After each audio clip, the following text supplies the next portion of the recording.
네, 여러분 반갑습니다. 하나님께서 오늘 우리에게 주시는 부활주일 생명의 말씀 마태복음 28장 1절부터 6절까지를 통해서 예수님의 부활, 나의 부활, 이런 제목으로 하나님의 말씀을 나누기 전에 본문의 말씀을 제가 받들어 읽겠습니다. 안식일이 다 지나고 안식 후 첫날이 되려는 새벽에 막달라 마리아와 다른 마리아가 무덤을 보려고 갔더니 큰 지진이 나며 주의 천사가 하늘로부터 내려와 돌을 굴려내고 그 위에 앉았는데 그 형상이 번개같고 그 옷은 눈같이 희거늘 지키던 자들이 그를 무서워하여 떨며 죽은 사람과 같이 되었더라. 천사가 여자들에게 말하여 이르되 너희는 무서워하지 말라. 십자가에 못 박히신 예수를 너희가 찾는 줄을 내가 아노라. 그가 여기 계시지 않고 그가 말씀하시던 대로 살아나셨느니라. 와서 그가 누우셨던 곳을 보라. 아멘. 오늘 본문 5절의 말씀부터 생각해 봅시다. 천사가 말하여 이르되 너희는 무서워하지 말라. 십자가에 못 박히신 예수를 너희가 찾는 줄을 내가 아노라. 여러분, 십자가에 못 박힌 예수라고 했습니다. 과연 예수님이 십자가에 못 박히셨다고 하는 것이 여러분에게는 어떤 의미로 다가옵니까? 갈라디아서 3장 13절입니다. 그리스도께서 우리를 위하여 저주를 받은 바 되사 율법의 저주에서 우리를 속량하셨으니 기록된 바 나무에 달린 자마다 저주 아래에 있는 자라 하였습니다. 여러분, 예수님이 우리를 위해서 죽으셨다는 것은 내가 마땅히 받아야 할 저주를 예수님이 받으셨다는 뜻입니다. 이것이 진실로 믿어진다고 하면 여러분은 구원받은 사람, 거듭난 사람이라고 할 수 있습니다. 그렇다면 율법의 저주는 무엇일까요? 로마서 6장 23절 죄의 삭은 사망이라. 죄 지은 사람은 반드시 죽는다라고 하는 겁니다. 이때 죽는다고 하는 것의 의미는 무엇일까요? 단지 죽어 없어지는 것이 아니고 생명이신 하나님과의 관계 단절을 의미합니다. 따라서 그 마음에 예수님이 아니 계시거나 예수님과 상관없는 삶을 사는 사람은 이미 저주 아래에 있다고 할 수 있습니다. 마가복음 9장 47절로 48절입니다. 만일 내 눈이 너를 범죄하게 하거든 빼버리라. 한 눈으로 하나님의 나라에 들어가는 것이 두 눈을 가지고 지옥에 던져지는 것보다 나으니라. 거기에서는 구더기도 죽지 않고 불도 꺼지지 아니하느니라. 계시록 21장 8절에 보면 이 지옥을 둘째 사망이라고 했습니다. 근데 둘째 사망 그 지옥, 거기는 구더기도 죽지 아니한다고 했으니 지옥에 들어간다고 하는 것은 죽고 싶어도 죽을 수 없는 고통이 계속되는 곳이라는 뜻입니다. 따라서 우리가 이 저주에서, 우리가 마땅히 받아야 할 저주에서 벗어났다 하는 것은 예수님이 나 대신 저주 받으신 것이고 동시에 그것은 지옥의 저주로부터 벗어났다라고 하는 것입니다. 여러분이 예수님을 믿을 때에 예수님이 나 대신 이와 같이 저주 받으셨기 때문에 내겐 더 이상 지옥의 저주가 없다라고 믿으시는 은혜가 있기를 예수 그리스도의 이름으로 축복합니다. 이제 히브리서 4장 15절에는 이렇게 기록되어 있습니다. 우리에게 있는 대제사장은 우리의 연약함을 동정하지 못하실 리가 아니요 모든 일에 우리와 똑같이 시험을 받으신 이로되 죄는 없으시니라. 여러분, 세상에는 모든 사람들은 다 남자의 후손입니다. 즉 아담의 씨를 유전받은 사람들입니다. 콩 심은 때 콩 나듯이 우리가 남자의 씨를 받은 이상은 모든 사람들이 다 죄 아래에 갇히게 되었어요. 그래서 로마서 3장 10절 의인은 없나니 하나도 없다라고 말씀하시는 것입니다. 그런데 예수님은 천의 몸만 빌리시고 성령으로 잉태되신 분입니다. 남자의 씨를 받지 아니하고 성령으로 잉태되신 분, 그 점에서 예수님은 죄가 없으신 분이라고 말씀하시는 거예요. 예수님만 유일하게 죄가 없으신 분입니다. 그 예수님께서 몸을 입고 이 땅에 오신 까닭이 무엇일까요?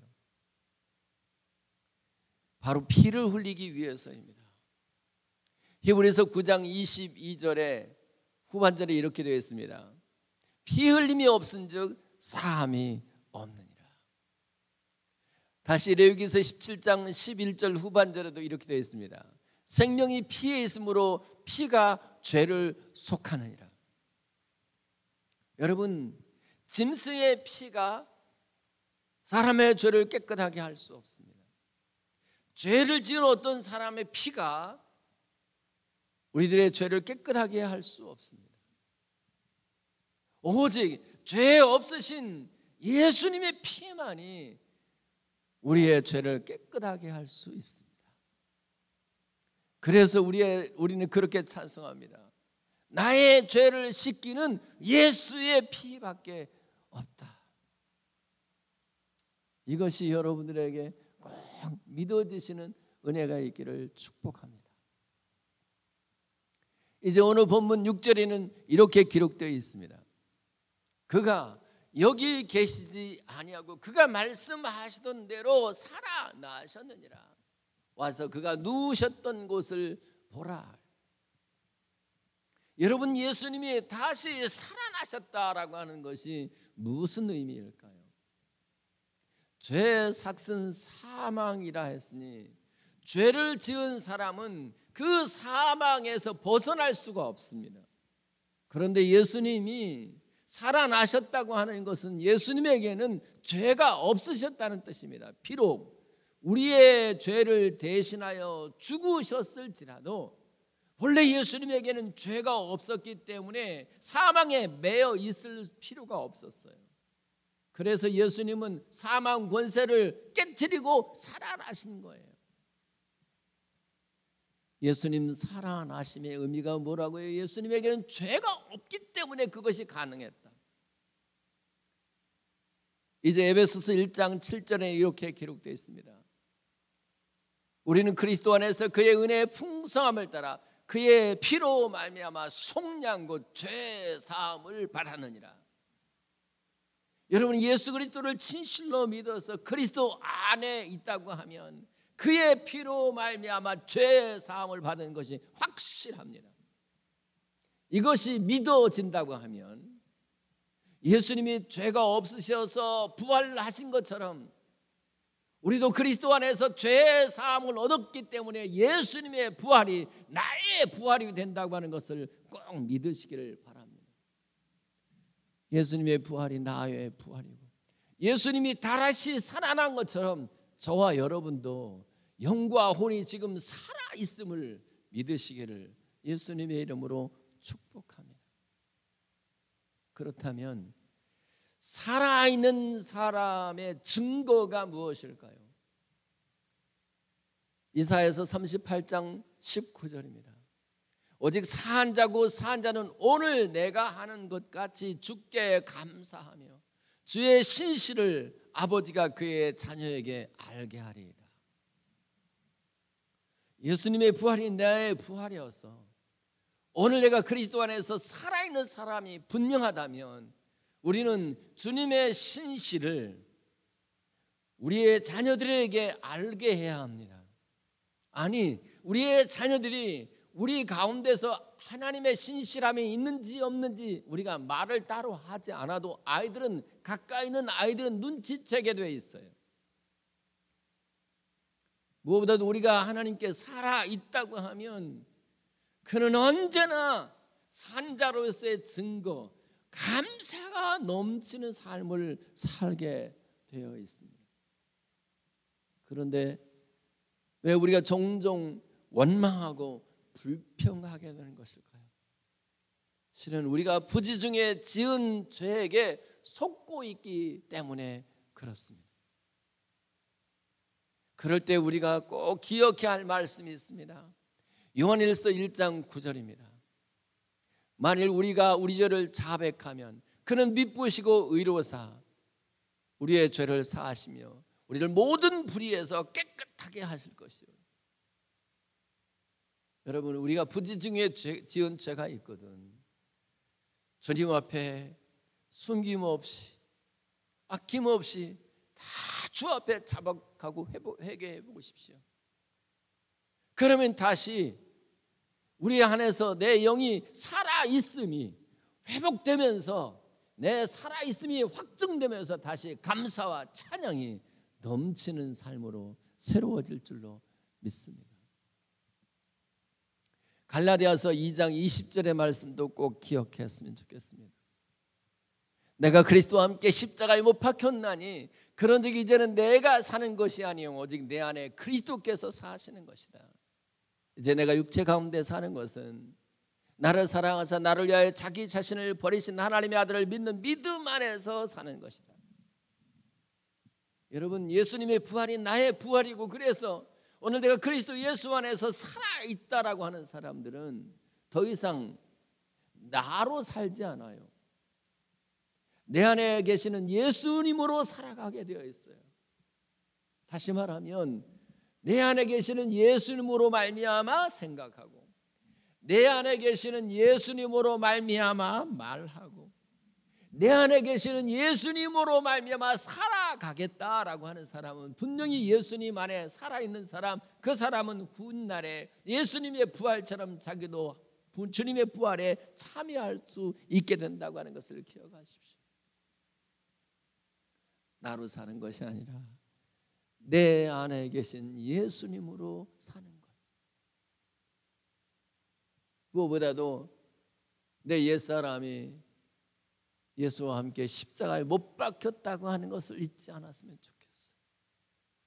내가 십자가에 못 박혔다고 하는 것은 죽었다는 거예요. 내 옛사람이 죽은 거예요.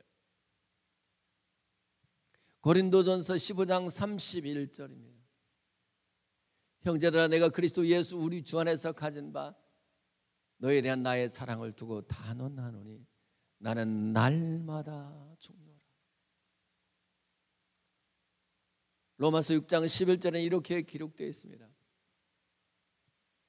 이와 같이 너희도 너희 자신을 죄에 대하여는 죽은 자요 그리스도 예수 안에서 하나님께 대하여는 살아있는 자로 여길지어다. 여러분, 우리가 참으로 하나님 앞에서 살아있는 사람이면 죄에 대하여 죽어요. 날마다 죽게 되어 있어요. 그 죄에 대하여 날마다 죽는다라고 하는 것은 하나님께서 죄를 얼마나 싫어하셨으면 그 아들을 십자가에 못 박혀 죽게 하셨는가 하는 그 아버지의 마음을 알고 있다는 뜻이에요. 그것이 하나님 앞에서 살아있는 사람의 증거예요. 그리스도로 말미암아 살아가고 하나님 앞에서 자기 자신이 살아있다고 하면서 죽음을 초래하는 죄를 수시로 짓고 있다고 하면 어찌 그가 예수님 부활이 내 부활이고 오늘 내가 하나님 앞에 살아있는 자라고 간증할 수 있겠느냐 하는 거예요. 부디 여러분들이 그냥 머리로만 예수님 부활이 나의 부활이라고 하지 않고 여러분 마음으로부터 그리스도 안에서 내가 살아있음과 그래서 그 부활이 훗날 주님 다시 오실 때 부활의 몸을 입는 영광으로 내가 확실히 참여할 수 있다 하는 이런 마음과 믿음을 가지고 여러분의 남은 인생을 살아낼 수 있기를 예수 그리스도의 이름으로 축복합니다. 이제 오늘 본문 마태복음 28장 1절로 4절에는 이렇게 기록되어 있습니다. 안식일이 다 지나고 안식 후 첫날이 되려는 새벽에 막달라 마리아와 다른 마리아가 무덤을 보려고 갔더니 큰 지진이 나며 주의 천사가 하늘로부터 내려와 돌을 굴려내고 그 위에 앉았는데 그 형상이 번개 같고 그 옷이 눈같이 식어늘 무덤을 지키는 자들이 그를 무서워하여 떨며 죽은 사람과 같이 되었더라. 여러분, 이런 초자연적인 현상을 목격한다고 하는 것이 쉬운 일이 아니잖아요. 두 사람, 마리아에게는 혹시 그럴 수도 있겠지만 이 무덤을 지키는 이 사람들은 실은 전혀 믿는 사람이 아니었을 거라고요. 그런데 이런 사람에게 하나님께서 초자연적인 현상을 보여줬어요. 어떻게 해요? 주의 천사가 하늘에서 내려오는 것이 보입니다. 그리고 그 천사가 무덤에 돌을 굴려내는 것을 보게 됩니다. 그리고 그 천사가 돌 위에 앉아 있는데 그 형상이 번개와 같은 것, 그리고 그 옷이 눈같이 흰 것을 본 거예요. 무엇보다도 이제 돌이 움직여졌을 때 그 안에 마땅히 있어야 할 시체가 없는 거죠. 예수님이 아니 계신 거예요. 다시 말하면 예수님이 살아있구나 하는 것을 이 경비병들은 순간적으로 직감했을 거예요. 보통 사람 같으면 이쯤 되면 없던 믿음이라도 생길 법하지 않습니까? 믿어 새로운 마음으로 하나님의 사람이 될 법하지 않습니까?